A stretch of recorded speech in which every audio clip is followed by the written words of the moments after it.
హయగ్రీవగళం ప్రణామి భూతం సరశ్చ మహదాహ్వయపడ్డనాథ శ్రీభక్తిసారకులశేఖరయోగివాహాన్ దత్తాంగ్రేణుప్రకాలయతీంద్రమిశ్రాన్ శ్రీమత్పరాంకుశమునిం ప్రణతోస్మి నిత్యం. పితామహస్యాపి పితామహాయ ప్రాచేతసా దేశఫలప్రదాయ శ్రీభాష్యకారోత్తమదేశికాయ శ్రీశైలపూర్ణాయ నమో నమస్తాద్. శుక్లాంబరధరం విష్ణుం శశివర్ణం చతుర్భుజం ప్రసన్నవదనం ధ్యాయేత్ సర్వవిఘ్నోపశాంతయే. యస్యద్వరదవక్త్రాద్యాః పారిషద్యాః పరస్సదం విఘ్నం నిఘ్నంతి సతతం విశ్వక్సేనం తమాశ్రయే. జ్ఞానానందమయం దేవం నిర్మలస్ఫటికాకృతిం ఆధారం సర్వవిద్యానాం హయగ్రీవముపాస్మహే. పూజంతం రామ రామేతి మధురం మధురాక్షరం ఆరుహ్య కవితాశాఖాం వందే వాల్మీకికోకిలం. గోష్పదీకృతవారాసిం మశకీకృతరాక్షసం రామాయణ మహామాలారత్నం వందే నిలాత్మజం. మనోజవం మారుతతుల్యవేగం జితేంద్రియం బుద్ధిమతాం వరిష్టం వాతాత్మజం వానరయూధముఖ్యం శ్రీరామదూతం శిరసా నమామి. యత్ర యత్ర రఘునాథకీర్తనం తత్ర తత్ర కృతమస్తకాంజలిం బాష్పవారి పరిపూర్ణలోచనం మారుతిం నమత రాక్షసాంతకం. వేదవేద్యే వరే పుంసీ జాతే దశరథాత్మజే వేదః ప్రాచేతసాదాసీత్ సాక్షాద్ రామాయణాత్మనా. శ్రీరాఘవం దశరథాత్మజమప్రమేయం సీతాపతిం రఘుకులాన్వయరత్నదీపం ఆజానుబాహుమరవిందదళాయతాక్షం రామం నిశాచర వినాశకరం నమామి. వైదేహీ సహితం సురద్రుమతలే హైమే మహామండపే మధ్యే పుష్పకమాసనే మణిమయే వీరాసనే సుస్థితం. అగ్రే వాచయతి ప్రభంజనసుతే తత్వం మునిభ్యః పరం వ్యాఖ్యాంతం భరతాదిభిః పరివృతం రామం భజే శ్యామలం. ధర్మాత్మా సత్యసంధశ్చ రామో దాశరథిర్యది పౌరుషే చ ప్రతిద్వంద్వః శరైనం జహి రావణిం. ఆపదామపహర్తారం దాతారం సర్వసంపదాం లోకాభిరామం శ్రీరామం భూయో భూయో నమామ్యహం. తపస్వాధ్యాయ నిరతం తపస్వీ వాగ్విదాంబరం నారదం పరిపప్రచ్ఛ వాల్మీకిర్మునిపుంగవం. శ్రీరంగసింహగిరిదేశికపాదసేవా ప్రాప్తాఖిలద్రవిడవేదరహస్యజాతం శ్రీగౌతమాన్వయజమాశ్రితభాగధేయం గోపాలదేశికమాం శరణం ప్రపద్యే.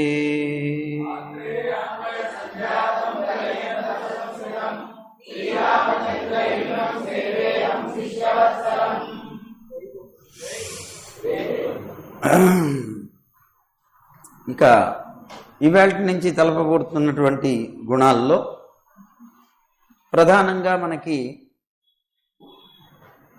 ఉపనిషత్తుల్లో అంటే శృతిలో చెప్పబడినటువంటి అంతరాదిత్య విద్య అని ఉన్నది. ఆ అంతరాదిత్య విద్యలో చెప్పబడినటువంటి దివ్యమంగళ విగ్రహ స్వరూపాన్ని గురించి, అంతరాదిత్య విద్యలో భగవంతుడి యొక్క దివ్యమంగళ విగ్రహాన్ని గురించి వర్ణించారట. ఆ వర్ణించినటువంటివి ఇదిగో విపులాంశ అనేటువంటి నామం దగ్గర నుంచి చెప్తున్నారు. అంటే దివ్యమంగళ విగ్రహాన్ని గురించినటువంటి గుణాలని తెలియచేస్తున్నారన్నమాట. ఇవి సుమారు ఒక 2.5 శ్లోకాల దాకా చూపిస్తారు. సరే, అంతరాదిత్య విద్యలో ఏమున్నదండి?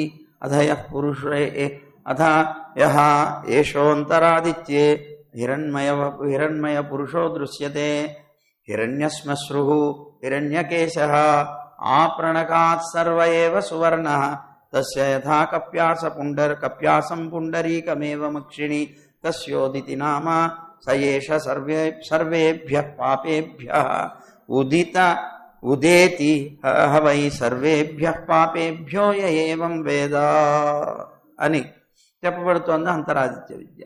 దీంట్లో చెప్పబడినటువంటి సంగ్రహంగా అర్థాన్ని మనం కనుక ఒకసారి ఆలోచన చేస్తే, అంతరాదిత్యే అంటే ఆదిత్యుడికి లోపల మనకి దర్శనమిస్తారట పరమాత్మ. ఎలా ఉంటారట? హిరణ్మయ పురుషో దృశ్యతే. ఆ పురుషుడు పూర్తిగా హిరణ్మయ రూపుడుగా ఉంటాడట, అంటే బంగారు వర్ణంలో ఉంటారట.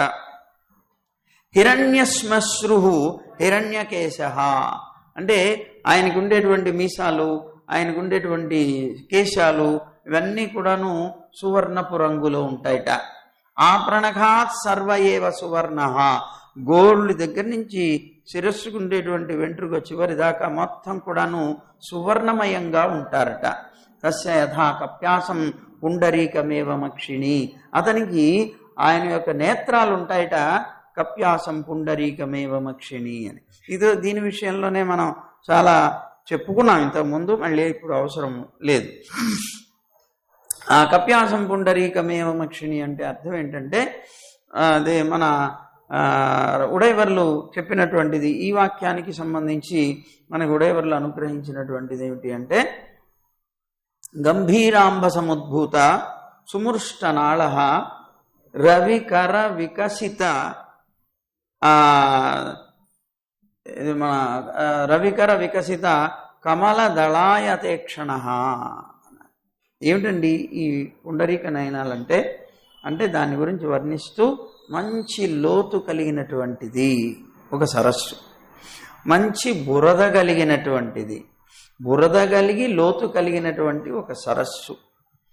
ఆ సరస్సులో వచ్చినటువంటి, ఆ సరస్సు నుంచి పుట్టినటువంటిది వచ్చినటువంటిది ఏమిటి? కమలం.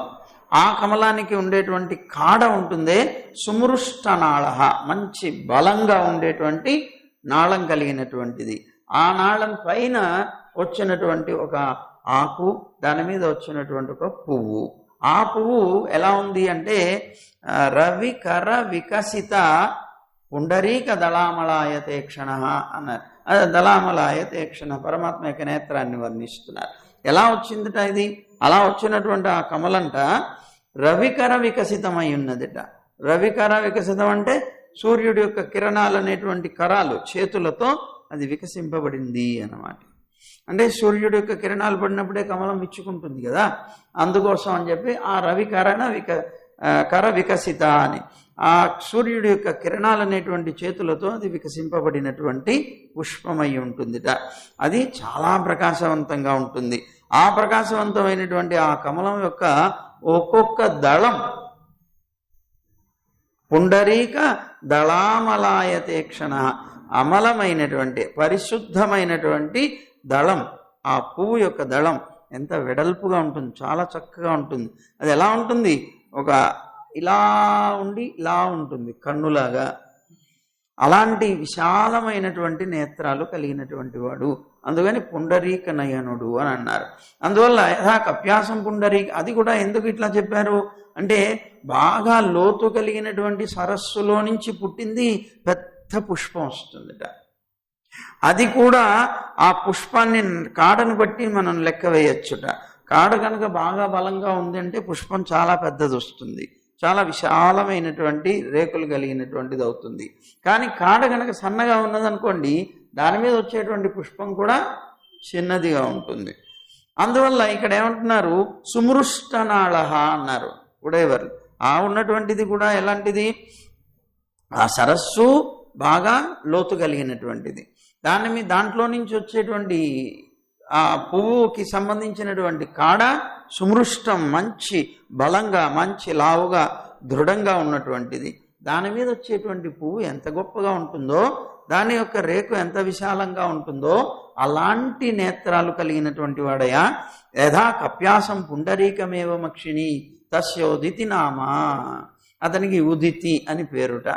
యశయేష సర్వేభ్య పాపేభ్య ఉదిత ఉదేతి హవై సర్వేభ్య పాపేభ్యో ఏవం వేద అన్నారు. అంటే ఏంటి? ఆ పరమాత్మ యొక్క దర్శనం కనుక అయినట్లయితే పాపాలన్నీ కూడాను సర్వనాశనం అయిపోతాయి అని. అలాగా ఆయన యొక్క అద్భుతమైనటువంటి రూపాన్ని వర్ణించింది అంతరాదిత్య విద్య అని. ఆ అంతరాదిత్య విద్యలో ఎలాగైతే వర్ణించారో అలాంటి అందమైనటువంటి రూపం కలిగినటువంటి వాడు రాముడు. ఆ రాముడి యొక్క లక్షణాలన్నీ కూడాను యథార్థంగా చక్రవర్తి లక్షణాలకి సరిపడి ఉన్నాయా ఈ దివ్యమంగళ విగ్రహానికి? అవన్నీ కూడా పరిశీలన చేద్దాం. అది ఇప్పుడు ఇక్కడ చెప్పబడేటువంటి గుణాలు కొన్ని చెప్తున్నారు.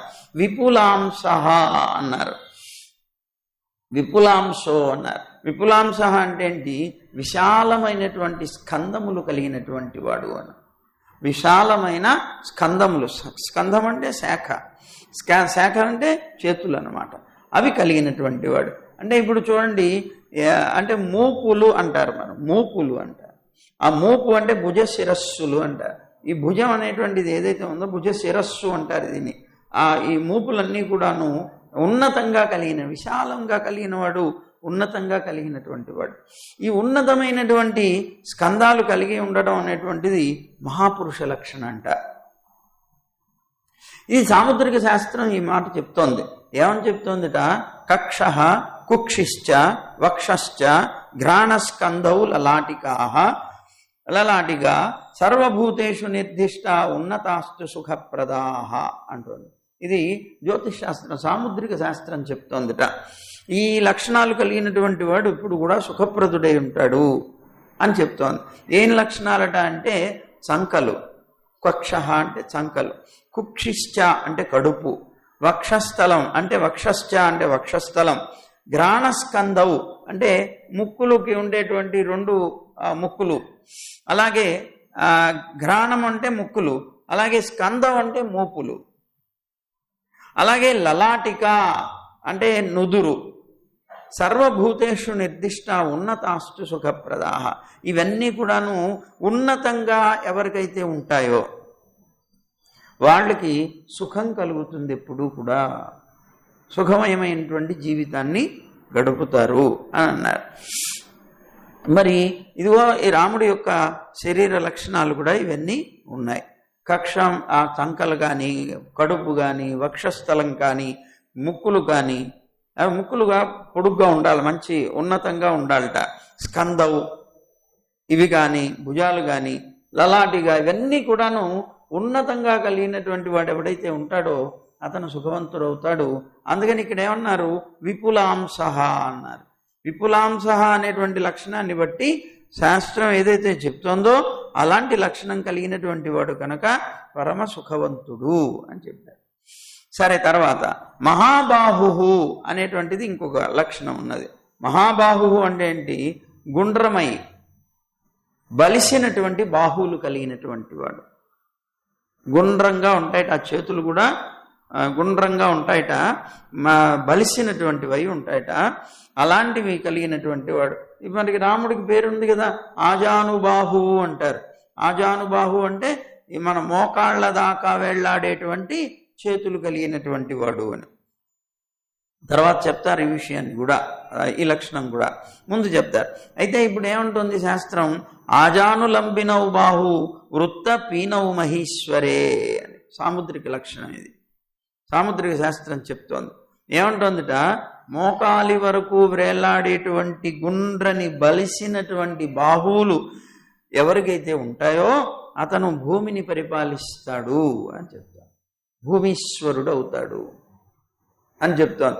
అంటే మోకాళ్ళ దాకా వేలాడేటువంటివి కావాలి, అవి బలిసి గుండ్రంగా ఉండేటువంటి చేతులు కావాలి.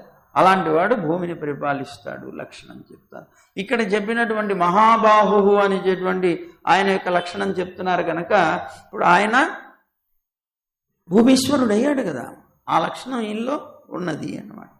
కంబుగ్రీవ అన్నారు. కంబుగ్రీవ అంటే ఏంటి? శంఖంతో సమానమైనటువంటి కంఠం కలవాడు.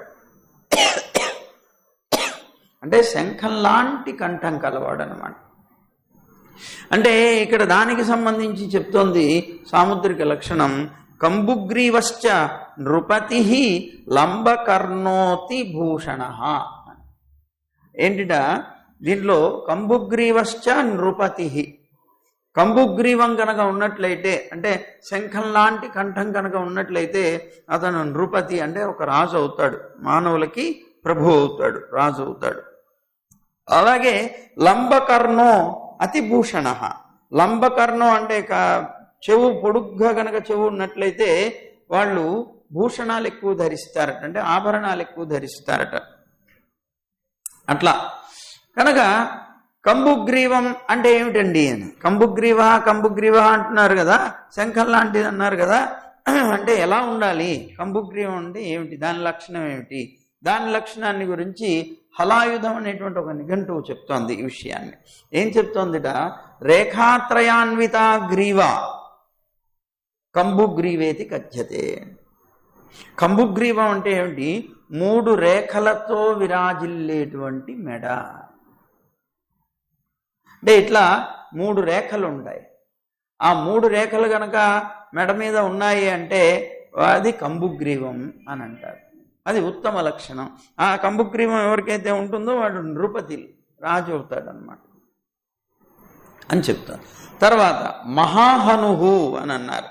మహాహనువు అంటే గొప్పదైనటువంటి హనువులు కలిగినాడు. హనువు అంటే ఏంటి, దవడ. ఈ హను అంటే దవడ, ఈ దవడలు కలిగినటువంటి వాడు. హను అంటే కపోలం మీద ఉండేటువంటి భాగం, కపోలం యొక్క మీది భాగాన్ని హను అంటారు. మీది భాగం, పై భాగాన్ని, దీన్ని హను అంటారు. తర్వాత ఈ హనువు అనేటువంటి దానికి ఏది హనువు అనేటువంటిది ఒక దానికి సంబంధించి ఒక ప్రమాణం చెప్తున్నారు. ఏమిటంటే అధస్తాచుబుకం గండ కపోలవు తత్పరా హనుహు అని. అంటే ఏంటిడా, పెదవి యొక్క క్రిందటి ప్రదేశం, పెదవికి కింది ప్రదేశాన్ని చుబుకము అంటారు.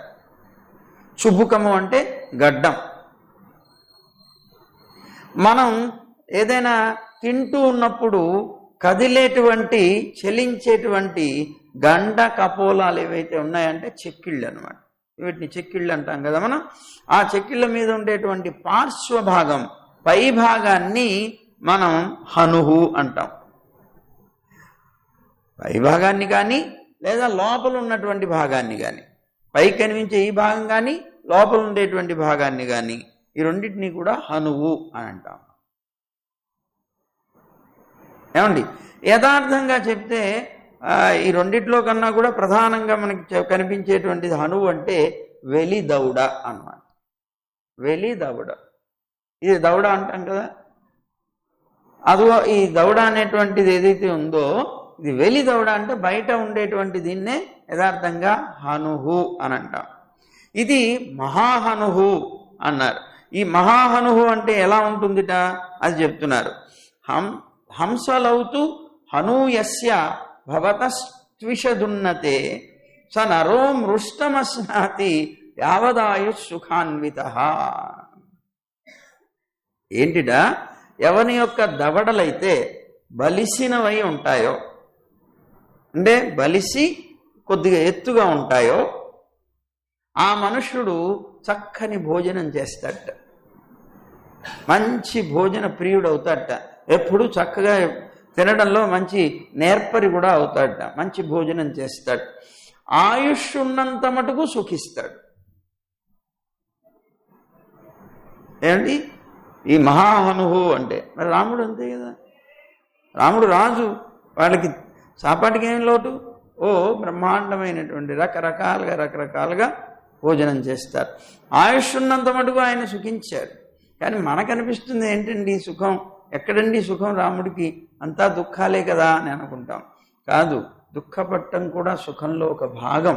ఎందుకు అంటే ఇప్పుడు తల్లిదండ్రులు ఉన్నారనుకోండి, పిల్లల్ని వృద్ధిలోకి తేవడం కోసం వాళ్ళు కష్టపడతారు. అది కష్టం అనుకోరు వాళ్ళు.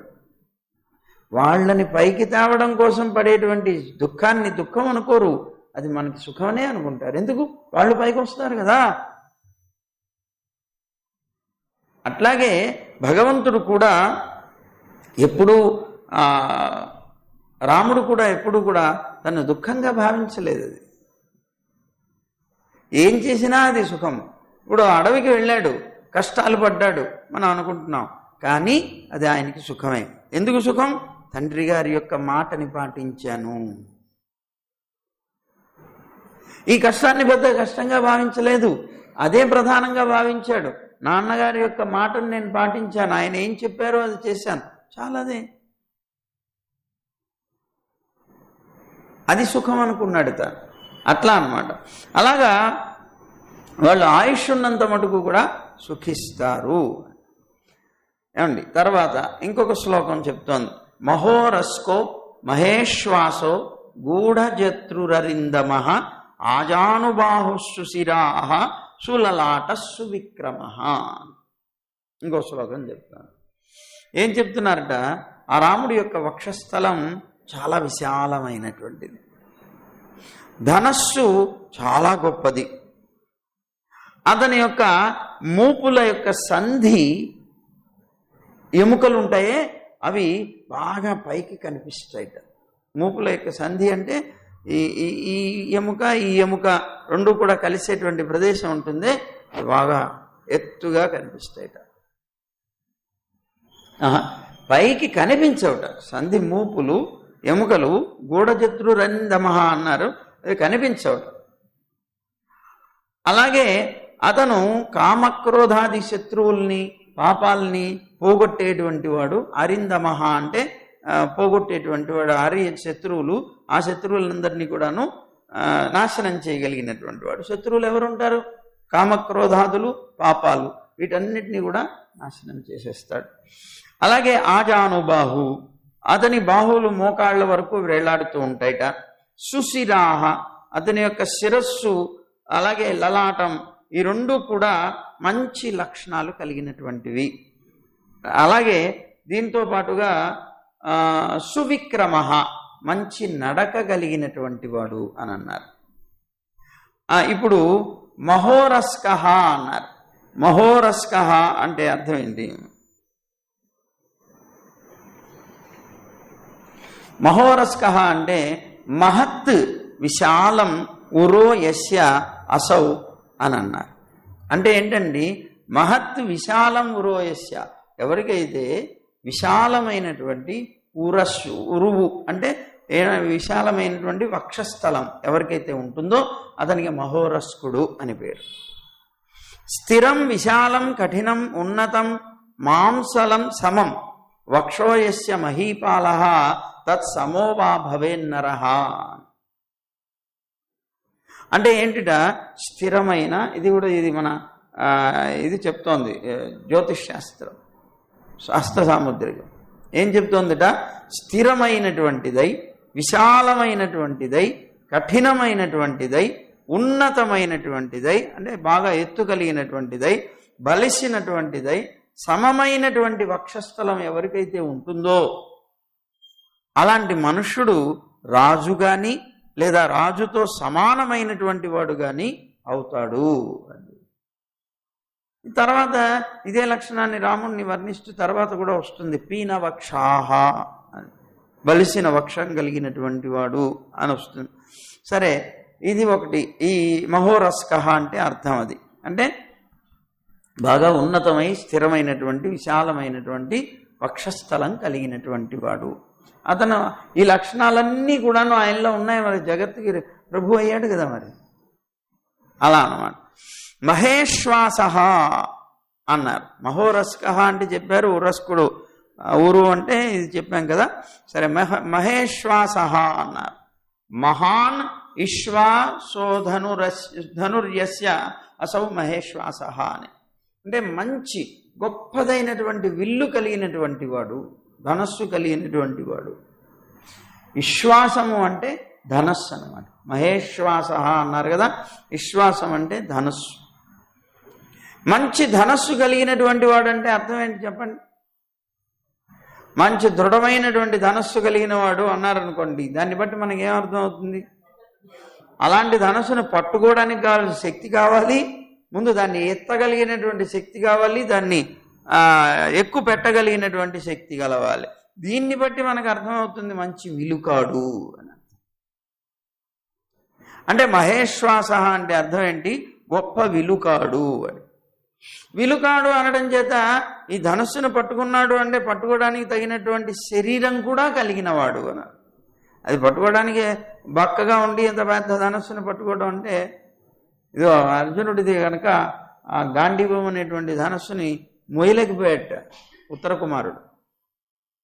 ఉత్తర కుమారుణ్ణి ఆ చెట్టు మీద ఉంది తీవయ్యా అంటే దాన్ని పట్టుకోలేకపోయాడు. అసలు పట్టుకోవడానికే చేత రాజకుమారుడు మళ్ళీ అతను పట్టుకోవడానికే చేతగానప్పుడు ఆ ధనుస్సుని ఎలా అసలు ఎక్కుపెట్టగలడు, ఎలా ఇది చేయగలడు అంటే దానికి తగినటువంటి శరీరం కూడా ఉండాలి. అదిగో అలాంటి మహాన్ మహేశ్వాస అని అలాంటి ధనస్సు కలిగినటువంటి వాడు అనటం చేత అలాంటి దృఢమైనటువంటి శరీరం కలిగినటువంటి వాడు అని అర్థమవుతోంది. తర్వాత గూఢజత్రు అని అన్నారు. గూఢజత్రు అంటే గూఢే మాంసళత్వేన అప్రకాశే జత్రూణి అంశద్వయ సంధిగతాస్తిని యస్యాసౌ గూఢజత్రు అని. అంటే అర్థం ఏంటి అని అంటేట బలిసి ఉండడం చేత కనపడని మూపుల యొక్క సంధులు కలిగినటువంటి వాడు. ఏమండండి, సంధుల యొక్క ఎముకలు ఉంటాయే, ఎముకలు కనిపించని వాడు అన్నమాట. మనకుంటాయి చూడండి, ఎముకలు బయటపడి ఉంటాయి. అలా ఉండదట. బాగా శరీరం బలిసి ఉండడం చేత ఈ ఉన్నటువంటి మూపులు బలిసి ఉండడం చేత ఆ బలిసి ఉన్నప్పుడు ఈ భాగానికి ఉండేటువంటి సంధులు ఉంటాయే ఆ ఎముకలు బయటికి కనిపించని వాడు. అలా గుండ్రంగా చేరి ఉంటుందన్నమాట. అలాంటి కలిగినటువంటి వాడు. స్కందో భుజ శిరోంశో స్త్రీ సంధీతస్యైవ జత్రూని అని అమరం చెప్తోంది అనుకోండి.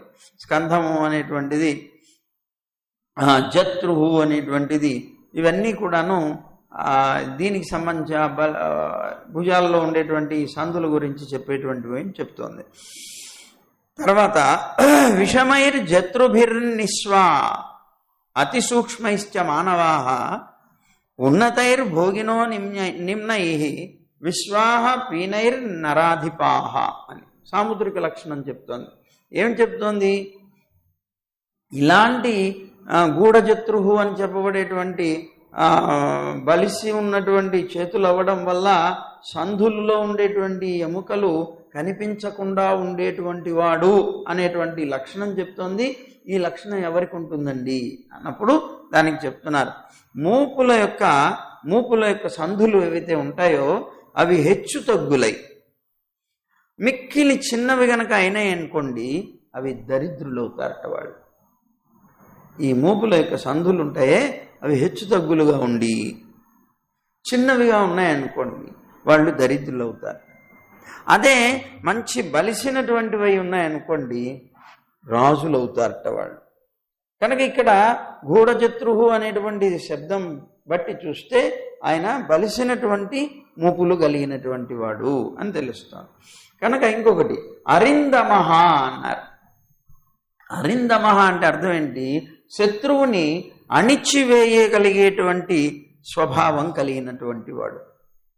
అంటే శత్రువుని అణిచివేయగలిగినటువంటి వాడు, లేకపోతే వెనకకి తిప్పి కొట్టగలిగినటువంటి వాడు. అంటే వచ్చినటువంటి శత్రువుని పారిపోయేలాగా చేయగలిగినటువంటి వాడు, లేదా అతన్ని అణిచిపారేయగలిగినటువంటి వాడు. ఇక్కడ అరి శబ్దము అరి అని అంటున్నారు కదా, అరిందమహ అన్నారు కదా. ఈ అరి అనేటువంటి శబ్దం ఉన్నదే, ఆ అరి అనేటువంటిది పాపము అనేటువంటి అర్థాన్ని కూడా చెప్తోంది. అరి అంటే శత్రువు అని అర్థం. మనందరికీ శత్రువు ఏది? పాపం. అదిగో ఆ పాపము అనేటువంటిది చెప్పబడుతోంది. అంటే ఇక్కడ అరిందమ అంటే అణిచివేయబడినటువంటి పాపములు కలవాడు, అంటే పాపములు లేనివాడు అన్నమాట అనేటువంటి అర్థం తెలుస్తోంది. దీని చేత విగ్రహం అంటే శరీరం ఏదైతే ఉందో దాన్ని ప్రేమతో స్వీకరించడం అనేటువంటిది కూడా వస్తుందిట.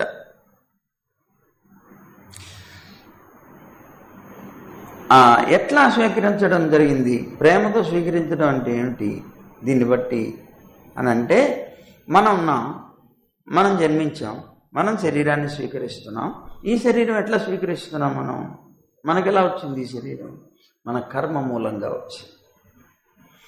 మన పూర్వకర్మలు ఏవైతే ఉన్నాయో వాటిని అనుభవించడానికి యోగ్యమైనటువంటి శరీరాన్ని పరమాత్మ మనకి నిర్ణయం చేసి మనకి ఇస్తే మనకు వచ్చింది. అంతేగాని మనం పుట్టేటప్పుడు మనం ఈ శరీరంలో పుట్టాలి, నేను మానవుడినే పుట్టాలి, నేను దేవుణ్ణే పుట్టాలి, లేకపోతే నేను పశువునే పుట్టాలి అనుకొని రాలేదు మనం. భగవంతుడు మన యొక్క కర్మలన్నీ కూడాను మన చేత చేయించడం కోసం యోగ్యమైనటువంటి శరీరాన్ని మనకి ఇస్తే మనకి ఈ శరీరం వచ్చింది. కానీ పరమాత్మకు వచ్చినటువంటి ఈ శరీరం దివ్యమంగళ విగ్రహం ఉందే, అది ఇచ్ఛాగృహీతంగా వచ్చింది. ఆయన ప్రేమతో స్వీకరించాడు ఈ శరీరాన్ని. రాముడిగా ఆ శరీరాన్ని, ఒక మానవుడిగా రాముడిగా తన శరీరాన్ని తాను ప్రేమతో స్వీకరిస్తే వచ్చింది. అంతేగాని కర్మ వల్ల వచ్చినటువంటిది కాదు. మనకు వచ్చేటువంటి శరీరం కర్మకృతం, ఆయనకు వచ్చేటువంటి శరీరం ఇచ్ఛాకృతం. అందుకనే ఇచ్ఛాగృహీత అభిమత ఉరుదేహు అంటారు. పరమాత్మ యొక్క శరీరం ఏంటిట? ఇచ్ఛాగృహీతం ఉంటుంది, తన ఇష్టమై తాను స్వీకరిస్తాడు. అభిమతం, తనకి ప్రియమైనదిగా స్వీకరిస్తాడు. ఇచ్ఛాగృహీత అభిమత ఉరుదేహు. ఉరు శరీరం, శరీరం ఇంద్రియాలు అన్నీ కూడా అలా ధరిస్తాడట. అందువల్ల ఆయనది కర్మమూలం కాదు అన్నమాట. కోరికతో స్వీకరింపబడి ఇష్టమైనటువంటి గొప్ప శరీరం కలిగిన వాడు అని ఇది ఇచ్ఛాగృహీత అభిమత ఉరుదేవు అనేది విష్ణు పురాణం చెప్తోంది మనకి ఈ ప్రమాణం. కనుక అరిందమహ అంటే శత్రువుని అణిచివేయగలిగినటువంటి వాడు, అంటే పాపాన్ని పోగొట్టాడు. ఎప్పుడు వస్తుందండి ఇలాంటి శరీరం? మనకి పాపం లేకపోతేనే కదా వస్తుంది. అంటే ఇప్పుడు మన శరీరాలన్నీ పాపం ఉండడం వల్ల వచ్చినాయి. పాపం ఉండడం వల్ల ఇలాంటి అవలక్షణాలు కలిగినటువంటి శరీరాలన్నీ వచ్చాయి. ఒక చోట లొట్ట ఉంటుంది, ఒక చోట పొట్టు ఉంటుంది. ఇలాంటి శరీరాలు మనం పొందాం. ఎందుకు? మన పాప ఫలాన్ని అనుభవించడం. ఆయన పాపఫలం లేనివాడు, అణిచివేయబడిన పాపాలు కలిగినవాడు, అంటే పాపాలు లేనివాడు కనుక అతని యొక్క శరీరం కూడా అలాగా ఇచ్ఛాగృహీతమయ్యే వస్తుంది, మనలాగా రాదు అన్నారు. తర్వాత ఆజానుబాహు అన్నారు. ఆజానుబాహు అంటే ఇందాక నేను చెప్పుకుంటున్నాం కదా, మోకాళ్ళ వరకు కూడా వేళ్లాడేటువంటి చేతులు కలిగినటువంటి వాడు అన్నమాట. తర్వాత సుశిరాహ అన్నారు. అంటే సుష్టు సమం వృత్తం ఛత్రాకారం శిరో యస్యాసౌ సుశిరాహ అన్నారు. ఏంటిట? సమమైనటువంటిది. మంచి శిరస్సు అంటే ఎలా ఉంటుందో మంచి శిరస్సు యొక్క లక్షణాలను చెప్తున్నారు. సమమై ఉంటుంది, గుండ్రంగా ఉంటుంది, ఛత్రాకారంలాగా ఉంటుందిట. అంటే ఒక గొడుగు పట్టుకుంటే ఎలా ఉంటుందో అలా ఉంటుందిట. అంటే ఈ పైభాగం ఉన్నతంగా ఉంటుందిట. ఛత్రాకారం వంటి చక్కని శిరస్సు కలిగినటువంటి వాట పరమాత్మ. ఇలాంటి శిరస్సు కలిగినటువంటి వాడికి ఏమిటి జాతకంలో ఏం చెప్తోంది హస్త సాముద్రికంలో అంటే, సమవృత్త శిరాశ్చైవ ఛత్రాకార శిరాస్తదా ఏకఛత్రాం మహీం భుంక్తే దీర్ఘమాయుశ్చ జీవతి. ఏంటిట? సమవృత్త, సమమై సమంగా ఉండాలట. అలాగే వృత్తాకారంలో ఉండాలంటే గుండ్రంగా ఉండాలట. అలాంటి పెద్ద తల కలిగినటువంటి వాడు, ఛత్రాకార శిరస్తద, ఛత్రం యొక్క ఆకారం లాగా ఉండేటువంటి శిరస్సు కలిగినటువంటి వాడు, ఏకఛత్రాం మహీం భుంక్తే, ఏకఛత్రాధిపత్యం చేస్తాడట. అలాంటి అద్భుతమైనటువంటి రాజుగా ఏకఛత్రాధిపత్యంగా రాజ్యాన్ని పరిపాలిస్తాడు. అంటే ఏకఛత్రాధిపత్యంగా పరిపాలించడం అంటే ఏమిటి? ఒకే ఛత్రం కింద అనంతకాలం ఒక్కడే పరిపాలిస్తాడనమాట. మళ్ళీ ఎవరో మధ్యలో రావడం అనేది ఉండదు. ఛత్రం మారదు, అదే ఛత్రం. అంటే ఛత్రం మారదంటే అర్థం ఏంటి? అనంతకాలం పరిపాలన. అందుకని ఇక్కడ ఏమన్నారు? అతను ఏకఛత్రాధిపత్యం పాలించాలంటే అతనికి దీర్ఘాయుష్ ఉండాలి. అందుకని ఇలాంటి శిరస్సు కలిగినటువంటి వాడు దీర్ఘాయువు కూడా అయినటువంటి వాడు అవుతాడు అని చెప్పారు. దీర్ఘాయువు అవుతాడు, ఏకఛత్రాధిపత్యం చేస్తాడు. ఈ రెండు కూడాను ఇదిగో ఈ సుశిరాహ అని సమమైనటువంటిదై గుండ్రమైనటువంటి శిరస్సు, పెద్ద శిరస్సు కలిగినటువంటి వాడు అన్నమాట. సులలాట అన్నారు. సులలాట అంటే ఏంటి? మంచి వెడల్పైనటువంటి నుదురు గలవాడు కావాలి. లలాటం యొక్క సౌష్ఠవం, చక్కదనం చెప్పబడింది. ఆయన యొక్క లలాటం చాలా వెడల్పుగా ఉంటుంది. అందుకనే చూడండి, ఎవరికైనా సరే ఈ పాల భాగం కనుక బాగా ఉంటే అదృష్టవంతుడురా అంటుంటారు. అలా సులలాట, మంచి లలాటం, చక్కగా అందంగా కనిపించేటువంటి లలాటం, పెద్దదిగా ఉండాలన్నమాట. అర్ధచంద్ర నిభం తుంగం లలాటం యస్య సప్రభు అన్నమాట. అంటే అర్ధచంద్రుడితో సమానమై అర్ధచంద్రాకారంగా ఉండేటువంటిదిగా, ఎత్తైనటువంటిదిగా లలాటం ఎవరికైతే ఉంటుందో అతను రాజు అవుతాడు అన్నాడు. రాజుల యొక్క లక్షణాలు ఇవన్నీ చూస్తారు. రాజుగా చేయాలంటే ముందు ఇవన్నీ ఉన్నాయా లేదా గమనిస్తారు. రాజలక్షణాలు తెలిసినటువంటి పురోహితులు, సరే గురువులు. తర్వాత సువిక్రమ, ఇవన్నీ ఉన్నాయి చూడండి. అన్ని గుణాలు కూడాను ఏవైతే ఉండాలో ఇవన్నీ కూడా ఉన్నాయి. ఏదో 1-2 ఉండి మిగిలినవి లేకపోవడం ఇలాంటివి ఏం లేదు. అన్ని గుణాలు ఉన్నాయి. సువిక్రమ అంటే శోభనో విక్రమ అన్నమాట. అంటే శోభనో విక్రమ పదవిక్షేపో యస్యాసౌ సువిక్రమ అన్నాడు. అంటే ఏంటి? శోభనమైనటువంటి పదవిన్యాసం కలిగినటువంటి వాడు, చాలా అందంగా నడుస్తాడట, చాలా అందమైనటువంటి నడక గలవాట.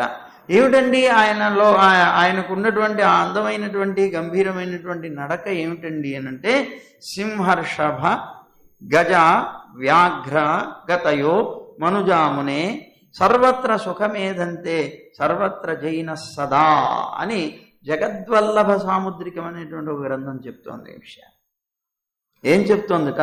సింహంలాగా, వృషభంలాగా, ఏనుగులాగా, పెద్ద పులిలాగా నడక కలిగినటువంటి మనుష్యులు అంతటా కూడా విజయవంతులై పయనిస్తారు. రాముడు అంతటా విజయవంతుడే. ఎక్కడ ఆయన ఓడిపోయినట్లు కనిపించలేదు మనకి, ఎక్కడ ఓడిపోలేదు. ఆయన నడక కూడా అలాంటిదే. చతుర్గతి, మనకి విష్ణు సహస్రనామంలో ఒక నామమే ఉంది కదా, 4 రకాలైనటువంటి నడకలు. ఏమిటా నడకలు? సింహ నడక, సింహగమనం, గజగమనం, వృషభ గమనం, శార్దూల గమనం. ఈ 4 నడకల్లో పరమాత్మ నడిచేటువంటి విధానం చూడాలంటే శ్రీరంగం వెళ్ళాలి. శ్రీరంగంలో ధనుర్మాసంలో అక్కడ అధ్యయనోత్సవాలు జరుగుతాయి. ఆ అధ్యయనోత్సవాల్లో ఈ 4 నడకలతో పరమాత్మని తీసుకుని వెళ్తారు. ఆహా, ఎంత టీవీగా ఉంటాడు పరమాత్మ. స్వయంగా ఆయనే నడుస్తున్నాడా అనిపిస్తుంది. వాళ్ళు తీసుకువెళ్తూ ఉన్నప్పుడు స్వయంగా పరమాత్మ అలా నడుస్తున్నాడేమో అనిపిస్తుంది. ఆశ్చర్యంగా నడుస్తాయి. విదేశాలన్నీ ఉంటాయి, కానీ మనకి శ్రీరంగం ప్రధానంగా మనం చెప్పుకుంటాం ఈ నడకలకి. అలాంటి నడకలు కలిగినటువంటి వాడు అన్నమాట. తర్వాత ఇంకొకటి ఏమంటున్నట్ట? సమస్సమ విభక్తాంగ స్నిగ్ధవర్ణ ప్రతాపవాన్ పీనవక్ష విశాలాక్షో లక్ష్మీవాన్ శుభలక్షణ. ఇంకా గుణాలు చెప్తున్నారు. సముడు, సమంగా విభజింపబడినటువంటి అవయవాలు కలవాడు, స్నిగ్ధవర్ణుడు, ప్రతాపవంతుడు, బలిసినటువంటి వక్షస్థలం ఇందాక చెప్పినట్లుగా కలిగినవాడు, విశాలమైనటువంటి నేత్రాలు కలిగినవాడు, లక్ష్మీవంతుడు, అలాగే శుభ లక్షణాలు కలిగినటువంటి వాడు. ఇవన్నీ కూడా చెప్పబడ్డాయి. సమహ అన్నారు. సమహ అంటే ఏంటి? బాగా ఎక్కువ పొడుగు కాకుండా, ఎక్కువ పొట్టి కాకుండా ఉండేవాడు అన్నమాట. మరీ పొడుగరి కాదు, మరీ పొట్టివాడు కాదు, సమంగా ఉండేవాడు. సమహ అంటే అదనమాట. ఏమిటండి ఇక్కడ తమాషా చూడండి. ఒక రాజు కావాలి, ఒక ప్రభువు కావాలి అంటే అతను ఎంత హైట్ ఉండాలో కూడా చెప్తున్నారు. చూడండి తమాషా. ఆ సమహ అనేటువంటి దానికి కొలత కూడా చెప్తున్నారు, విచిత్రం చూడండి. షణ్ణవత్యంగుళోచ్ఛేద సార్వభౌమో భవేంద్రుప. 96 అంగుళాల ఎత్తు ఉండాలట. 96 అంగుళాల ఎత్తు ఉంటే సార్వభౌముడు అవుతాడట వాడు. సాముద్రిక శాస్త్రం చెప్తున్నాం. 96 అంగుళాలు. 96 అంగుళాలు అంటే ఎన్ని అడుగులు? 12 ఎనిమిదిలు కదా. 8 అడుగుల పొడవు ఉండాలి. మనం ఎంత ఉంటాం? దాంట్లో సగం కూడా ఉంటాం. అందుకే మనం ఎవరు సార్వభౌములు కాలేము.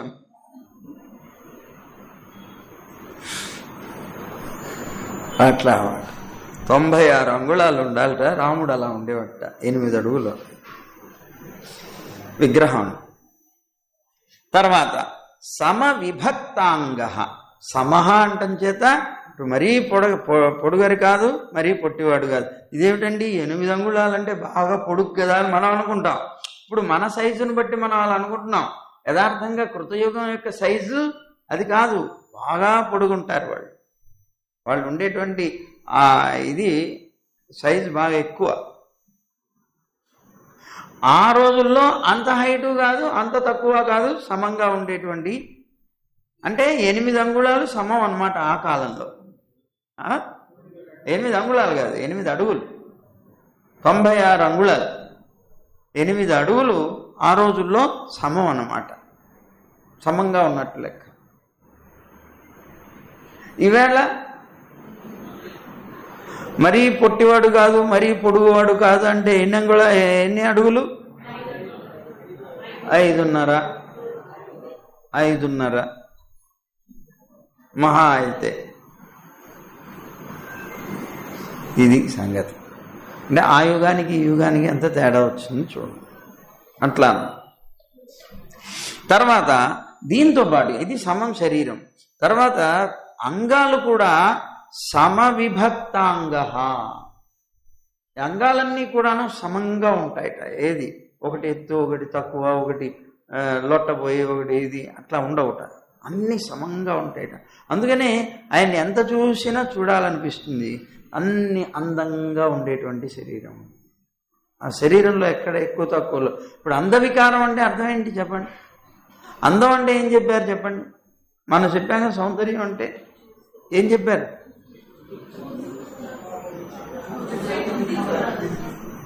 అన్నమాట. ఇప్పుడు ఎందుకని? ఆ అంగాలన్నీ కూడాను సమంగా ఉంటాయి కనుక. అదే అంగాల్లో కనుక తేడా వచ్చింది అనుకోండి, ఎందుకు నువ్వు చూడలేకపోతున్నావు ఎవరినైనా? అంగాలు సమంగా ఉండవు. ఓ కన్ను పెద్దదిగా ఉంటుంది, ఒక కన్ను చిన్నదిగా ఉంటుంది. ఒకళ్ళు ఉండ ముక్కు ఉంటుంది, ఒకళ్ళు గద్ద ముక్కు ఉంటుంది, ఒకళ్ళు చప్పడి ముక్కు ఉంటుంది, ఒకళ్ళు ఇంకోటి ఉంటుంది. ఇవన్నీ సమసమంగా ఉండేవి కావన్నమాట. అందుకని వాటిని ఆ విధంగా అంటారు. అందుకని ఇక్కడ ఏమంటున్నారట? సమవిభక్తాంగ సమాని అన్యూనాధిక పరిమాణాన్ని విభక్తాని అశ్లిష్టాని అంగాని కరచరణాద్యవయవాన్ని యస్య సహ అవయవాహ యస్య సహ సమవిభక్తాంగ అన్నారు. ఏంటిట? ఎక్కువ తక్కువ పరిమాణం కలిగి కాకుండా, బాగా ఎక్కువైపోవడం బాగా తక్కువైపోవడం కాకుండా, ఏ అవయవం ఎంత పరిమాణం కలిగి ఉంటే రూపం అందంగా ఉంటుందో అంత పరిమాణంగా సరిగ్గా విభజింపబడినటువంటి చేతులు కానీ, కాళ్ళు కానీ, మిగిలినటువంటి అంగాలు కానీ కలిగినటువంటి వాడట పరమాత్మ రాముడు. అందుకే ఆయన యొక్క సౌందర్యాన్ని చూసి పుంసామోహన రూపాయాన్ని పురుషులు కూడా మోహించారట. అంత సౌందర్యం అంటే పరమాత్మ రాముడు. అలా ఈ సమ విభక్తాంగ ఇది చాలా ముఖ్యమైనటువంటివి అన్నమాట. ఇవన్నీ శరీరానికి సంబంధించిన గుణాలు. సరే, ఇది ఇలా ఉంటుంది. సమవిభక్తాంగ అంటే ఇది. అయితే మరి సాముద్రిక శాస్త్రం ఇంకోటి చెప్తోంది. ఏం చెప్తోందంటే భ్రువౌ నాసాపుటౌ నేత్రే కర్ణ ఓష్టౌచ చూచుకే కూర్పరౌ మణిబంధౌ చ వ్యానుని వృషణౌ కటి కరౌ పాదౌ స్ఫిజౌ యస్య సమౌజ్ఞేయౌ సభూపతి అని. భూపతి అవ్వాలంటే ఇలా ఉండాలి, ఇవన్నీ సమంగా ఉండాలి. ఏమండి సమంగా ఉండాలి? కనుబొమ్మలు మొట్టమొదట, భ్రువౌ అన్నారు. ఈ కనుబొమ్మలు సమానంగా ఉండాలట. అది ఇది ఏదో ఒక ఆర్ట్ వేసినట్టుగా ఉండాలట. అంటే ఒకటి తక్కువ, ఒకటి ఎక్కువ, ఒకటి పైకి, ఒకటి కిందకి, ఇలా కాకుండా అన్నమాట. ముక్కు రంధ్రాలు, ముక్కు రంధ్రాలు కూడా రెండు సమంగా ఉండాలి. ఒక్కొక్కళ్ళకి ఇది పెద్దగా ఉంటుంది, ఒకటి చిన్నగా ఉంటుంది, ఒకటి ఎత్తుగా ఉంటుంది, ఒకటి లొట్టగా ఉంటుంది, ఇలా ఉంటాయి. అలా కాదట, రెండు సమానంగా ఉండాలట ముక్కు పుటాలు. కన్నులు, రెండు కన్నులు కూడాను చూస్తే కరెక్ట్ సైజ్ అన్నమాట, అలా ఉండాలి. అలాగే చెవులు, రెండు చెవులు కూడాను సమానంగా ఉండాలట. అలాగే పెదవులు, ఈ పై పెదవి కింద పెదవి రెండు కూడాను సమానంగా ఉండాలట. అలాగే చనుమొనలు అంటే వక్షస్థలం, ఈ రెండు కూడాను. అలాగే కూర్పరాలు అంటే మోచేతులు, మోచేతులు కూడా సమానంగా ఉండాలట. చేతి మణికట్టు, చేతి మణికట్లు, ఈ చేతి మణికట్టు అంటే ఇది రిస్ట్ పెట్టి ఉంటారు కదా, రిస్ట్ అంట. ఇదిగో ఇది ఇది ఇది రెండు కూడా సమానంగా ఉండాలట. మోకాళ్ళు, మోకాళ్ళు కూడా రెండు సమానంగా ఉండాలి. వృషణాలు, పిరుదులు, అలాగే చేతులు, కాళ్ళు, స్పిక్కులు, పిరుదుల యొక్క ఉన్నతులు, ఈ రెండు కూడా, ఇవన్నీ కూడా సమానంగా ఉండాలట. అవన్నీ అట్లా సమానంగా ఉన్నప్పుడు అది నిజంగా సౌందర్యం అంటే. సమానంగా ఎవరికైతే ఉంటాయో ఇవన్నీ వాళ్ళు రాజు అవుతాడు, ప్రభువు అవుతాడు అని చెప్పారు. భూపతి అంటే ఒకటి పెద్దది ఒకటి చిన్నది ఇలా వికారంగా లేకుండా ఉండాలి. రాముడు పరమసుందరుడు కదా, అలా ఈ మామూలుగా మన చేతితో తయారు చేయబడినటువంటి విగ్రహమే చాలా అందంగా ఉంటుంది ముందు చూస్తే. స్నిగ్ధవర్ణ అన్నారు. ఇంకా ఆయన యొక్క వర్ణం గురించి చెప్తున్నారు. స్నిగ్ధ స్నేహయుక్తో వర్ణ యస్య సహ స్నిగ్ధవర్ణ అని. అంటే స్నేహయుక్తమైనటువంటి వర్ణం కలవాడు. స్నేహం అంటే ఏమిటి? నునుపు అన్నమాట. స్నేహయుక్తమైన వర్ణం అంటే ఏమిటి? స్నేహం అంటే నునుపు, నున్నగా ఉన్నటువంటి, లేదా మెరుపు అంటే శరీరం మెరుస్తూ ఉంటుంది అన్నమాట. దాన్నే మనం నిన్న అనుకున్నాం కదా, లావణ్యం అని. లావణ్యం అంటే ఏమండి, అలాంటి నునుపు లేదా మెరుపు అని స్నేహానికి అర్థం. అలాంటి రంగులాంటిదైనను, అలాంటి రంగులాంటిది కలిగినప్పటికీ కూడా చూసేటువంటి వారిని ఆకర్షించేది కావాలి. ఇలా ఉంటుంది, ఇలాంటి లక్షణాలు ఉంటాయి, కానీ చూసేటువంటి వాళ్ళకి ఆకర్షణీయంగా ఉండాలి. అలా ఆకర్షించేటువంటిది మెరుపు అంటారు, లావణ్యం అంటారు. చూసేటువంటి వారిని, రంగు అయితే ఉంటుంది ఏదో ఇప్పుడు చెప్పినట్టుగా స్నిగ్ధవర్ణ అన్నట్లుగా స్నేహరూపమైనటువంటిది అయి ఉంటుంది, కానీ దాంతోపాటు మెరుపు కూడా ఉండాలంటున్నారు. ఆ మెరుపు అంటే ఆకర్షణీయమైనటువంటి. కావున మెరుపుతో కూడినటువంటి మనోహరమైనటువంటి వర్ణం కలిగిన వాడు. నల్లగా ఉన్నా కూడా ఆయన్ని ప్రేమిస్తారు అందరూ. ఎందుకని? ఇదన్నమాట కారణం. అందరికీ ఆకర్షణీయమైనటువంటి వర్ణం కలిగినటువంటి వాడట రాముడు అని. దీనికి మన జ్యోతిష్ శాస్త్రం చెప్తున్నది ఇలాంటి వర్ణం ఉంటే ఏమిటి అని. చక్షుస్నేహేన సౌభాగ్యం, దంతస్నేహేన భోజనం, త్వచస్నేహేన శయ్యాచ, పాదస్నేహేన వాహనం అని. ఇప్పుడు చూడండి, కన్నుల్లో కనుక మెరుపు ఉంటే, ఇక్కడ స్నేహం అంటే మెరుపు అని, లేకపోతే నునుపు అని చెప్పుకున్నాం కదా. కన్నుల్లో గనక మెరుపు ఉంటే, అవి కాంతివంతంగా గనక ఉన్నట్లయితే సౌభాగ్యం ఉంటుందిట వాళ్ళకి. కన్నుల్లో మెరుపు ఎప్పుడు వస్తుంది?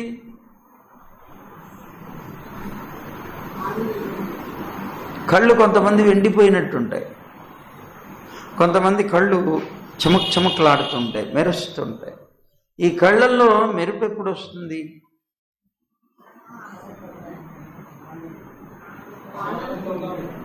అంటే ఆనందం అనేది ఎప్పుడూ ఒకసారి ఉంటుంది. ఎప్పుడూ కూడా కళ్ళు మెరుస్తూ ఉండాలి. తెలీదా? నీళ్లు బాగా తాగితే ఉంటుంది.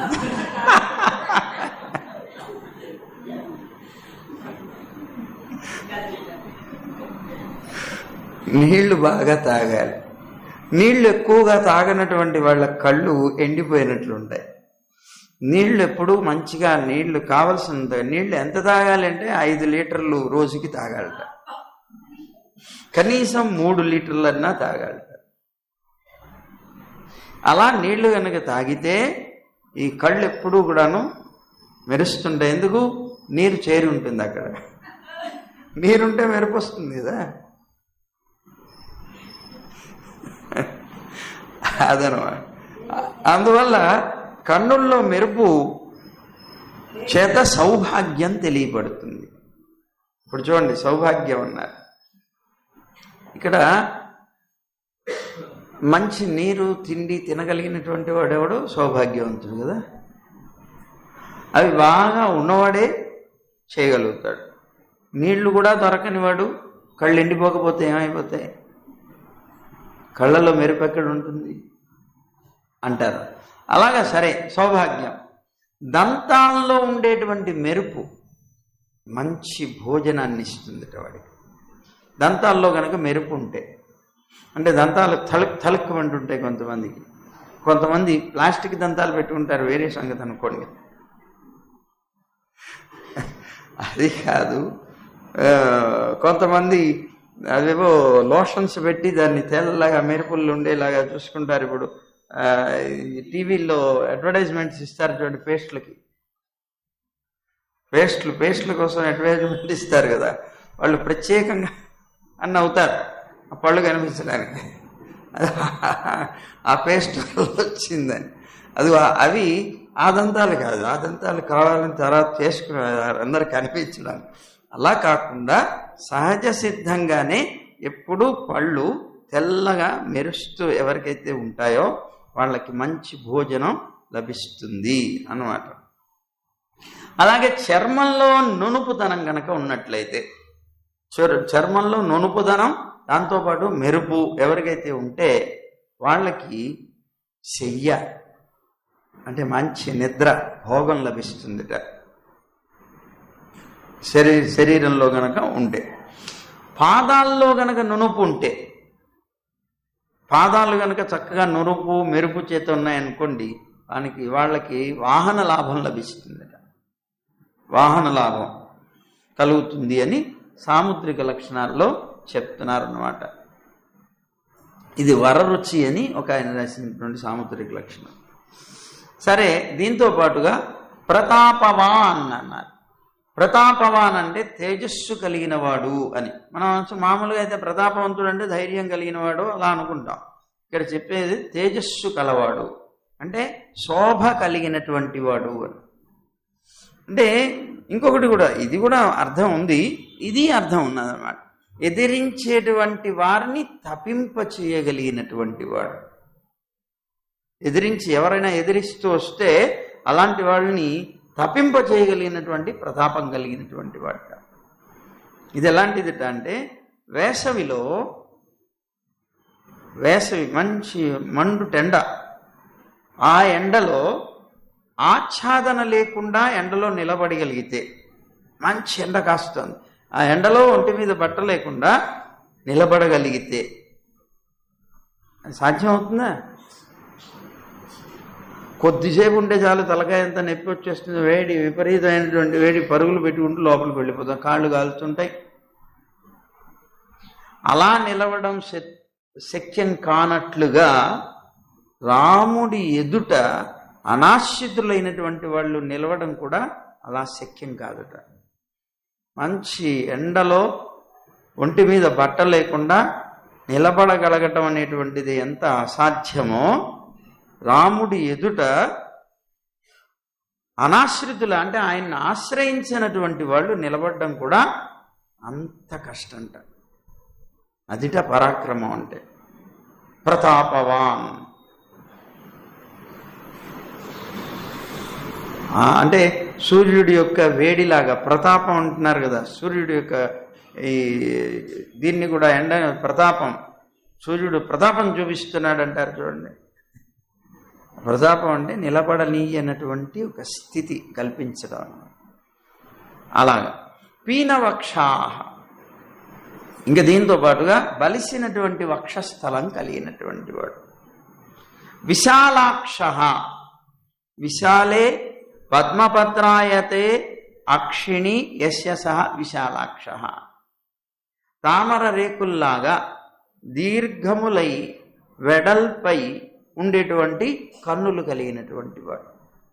పొడుగు ఉంటుంది, వెడల్పు ఉంటుంది, ఇలా ఉండేటువంటి కన్నులు కలిగిన, అంటే ఇక్కడ దాకా ఈ కన్ను ఇక్కడ దాకా వస్తుంది, ఈ కన్ను చివర కొస ఇక్కడ దాకా వస్తుంది. చెవుల్ని తాకుతాయా అన్నట్లుగా ఉంటాయట. అంత ఇది పొడుగు ఉంటుందిట. ఇవి చూస్తే ఇంతంత ఉంటాయట, వెడల్పు కూడా ఉంటాయట. అలాంటి ఈ కన్నులు కలిగినటువంటి వాడు. రక్తాంతై పద్మపత్రాభై లోచనై సుఖభోగిన, మనకి శాస్త్రం మళ్ళీ సాముద్రిక శాస్త్రం చెప్తాను.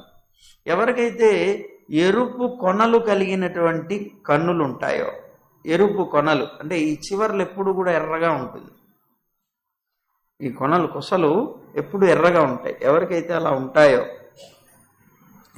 అంటే కన్నులు ఎర్రగా ఉండేవాళ్ళు అనకండి, కళ్ళు ఎర్రగా ఉండేవి తాగిన వాడికి కూడా ఉంటాయి, నిద్ర లేని వాడికి కూడా ఉంటాయి, అవి కాదు. ఇక్కడ ఏం చెప్తున్నారంటే రక్త అంతై చివరి భాగంలో ఎరుపు కొనలు కలిగినటువంటి వాడు. అలాగే కమలపత్రాల్లాంటి నేత్రములు కలిగినటువంటి వాడు సుఖభోగి అవుతాడు, సుఖాల్ని అనుభవిస్తాడు, భోగాల్ని అనుభవించేటువంటి వాడు అవుతాడు. లక్ష్మీవాన్ అన్నారు. లక్ష్మీవాన్ అంటే అవయవ శోభతో కూడినవాడు అన్నమాట. అవయవ శోభతో కూడిన సర్వాంగ సుందరుడు అంటాం కదా మనం. సర్వాంగ సుందరుడు అంటే ఎప్పుడూ కూడా విడదీయడానికి వీలు కానటువంటి లక్ష్మితో కూడినవాడు. శోభాయమానమైన శరీరం అంటే ఇక్కడ శోభ అంటే ఎవరు? లక్ష్మీదేవి. ఆ శోభతో కూడుకున్నటువంటి వాడు. శుభలక్షణ, ఇంకా చెప్పబడినటువంటి సమస్తమైనటువంటి శుభాలు, మంచి లక్షణాలు ఏవైతే ఉన్నాయో అవన్నీ కూడా ఉన్నవాడు, అన్ని లక్షణాలు ఉన్నటువంటి వాడు. ఇంకా మిగిలినవి రేపు చెప్పుకుందాం. ఇంకా ఉన్నాయి చాలా, 72 ఏమో చెప్పారు. ఇప్పటికి మనకు అయింది 31. సర్వం శ్రీకృష్ణ.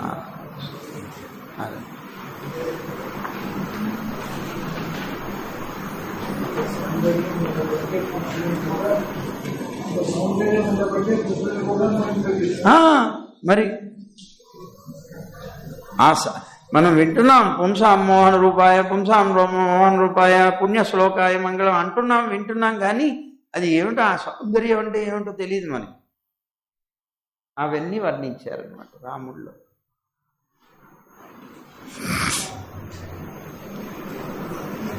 ఏవమేతత్పురావృత్తం ఆఖ్యానం భద్రమస్తు వః ప్రవ్యాహరత విశ్రబ్దం బలం విష్ణోః ప్రవర్ధతాం, బలం విష్ణోః ప్రవర్ధతాం, బలం విష్ణోః ప్రవర్ధతాం, బలం విష్ణోః ప్రవర్ధతాం. లాభస్తేషాం జయస్తేషాం కుతస్తేషాం పరాభవః ఏషామిందీవరశ్యామో హృదయేషు ప్రతిష్ఠితాః. కాలే వర్షతు పర్జన్యః పృథివీ సస్యశాలినీ దేశోయం క్షోభరహితో బ్రాహ్మణాః సంతు నిర్భయాః.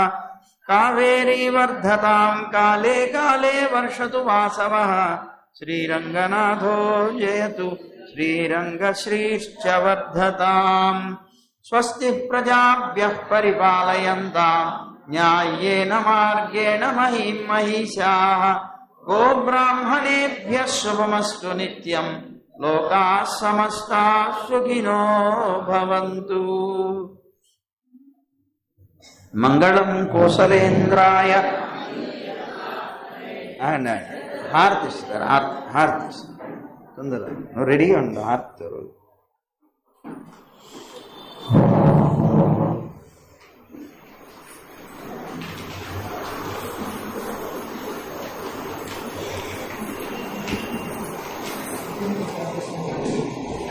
మంగళం కోసలేంద్రాయ మహనీయ గుణాత్మనే చక్రవర్తి తనూజాయ సార్వభౌమాయ మంగళం. వేద వేదాంత వేద్యాయ మేఘశ్యామలమూర్తయే పుంసాం మోహన రూపాయ పుణ్యశ్లోకాయ మంగళం. విశ్వామిత్రాంతరంగాయ మిథిలానగరీపతే భాగ్యానాం పరిపాకాయ భవ్యరూపాయ మంగళం. పితృభక్తాయ సతతం భ్రాతృభిః సహ సీతయా నందితాఖిలలోకాయ రామభద్రాయ మంగళం. త్యక్త సాకేతవాసాయ చిత్రకూట విహారిణే సేవ్యాయ సర్వయమినాం ధీరోధారాయ మంగళం.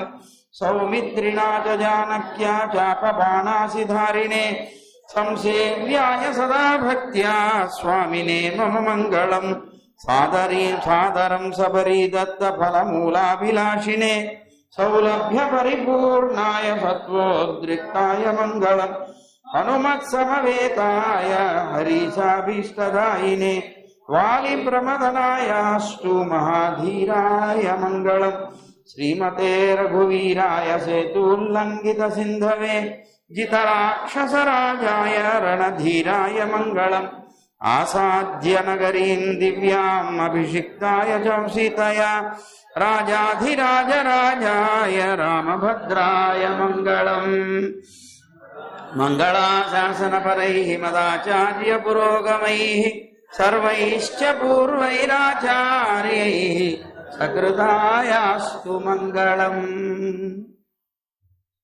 కాయేన వాచా మనసేంద్రియైర్వా బుద్ధ్యాత్మనా వా ప్రకృతే స్వభావాత్ కరోమి యద్యత్ సకలం పరస్మై నారాయణాయేతి సమర్పయామి. శ్రీమన్నారాయణాయేతి సమర్పయామి. సర్వం శ్రీకృష్ణార్పణమస్తు.